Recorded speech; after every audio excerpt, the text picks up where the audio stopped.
All right, so if you need some help with doing the mathematics for steps 7 and theoretically step 8, because there was not a step 8, but there should have been, I'm going to show you some examples using the data from the last video that I made. So here are some velocity numbers that come from the vernier motion detector of a collision before and after, when the mass was the same, when one of the carts had an extra 0.25 kilograms, and when one of the carts had an extra half of a kilogram. So down here below where you need to find momentum, in order to calculate momentum equals mass multiplied by velocity. So you need to know the mass and you need to know the velocity. For the first trial, the mass of both cars should have been the general cart mass of 0.28 kilograms. Now, if you wanted to measure your own, you might have gotten a slight variation, depends on if things have fallen off, if it had like a little bit of dirt on it.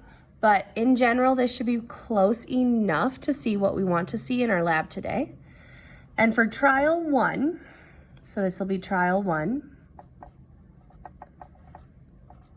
the velocity of the first car before the collision was 0.568 meters per second. So now to find momentum, I just simply need to plug these numbers into my equation and get out a calculator. So let's start out with 0.28 kilograms, and we're gonna multiply by 0.568 meters per second. And so in a calculator, we're gonna type those in, 0.28 times 0.568. You can't do the letters, so just do the numbers. The momentum here equals 0.159, and yes, there is a 0.4, but I'm gonna say that it's okay to leave that off for now. And then we need to keep the letters, so we're gonna bring them over. Kilograms, meters, and then divided by seconds. So this would go in my first box in my second data table for the momentum of cart 1 before the collision, because I used the mass of cart 1 and the velocity of cart 1 before the collision. To repeat this, we would do this again for the next box. The next box over is velocity of cart 2. They have the same mass of 0.2, so all I have to change for the second box is the velocity, which is basically 0. And so you should expect a number that is very little. And so you're gonna get a very tiny number if you plug it in, 0.28 times 0.001. Again, a very, very small number.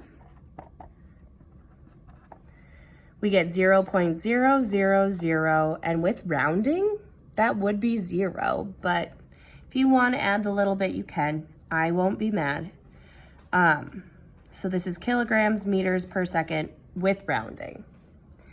That little fluctuation in velocity, this little bit, was probably just either an error in the machine, an uncertainty, or it was either a little bumping in the table. It probably wasn't actual speed.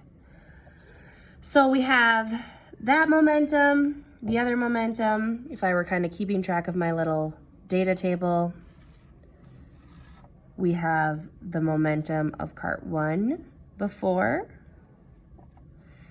and then we have momentum of cart 2 before. So we have side by side the last number I had, which I've already lost from my head, and then in the second box we're going to put 0.000. I think that's kind of silly to write 0.000, but if we're being authentic, that is what the answer is. For the next box, you want to do the momentum of cart 1 after the collision. So now we need the velocity after the collision. So we want after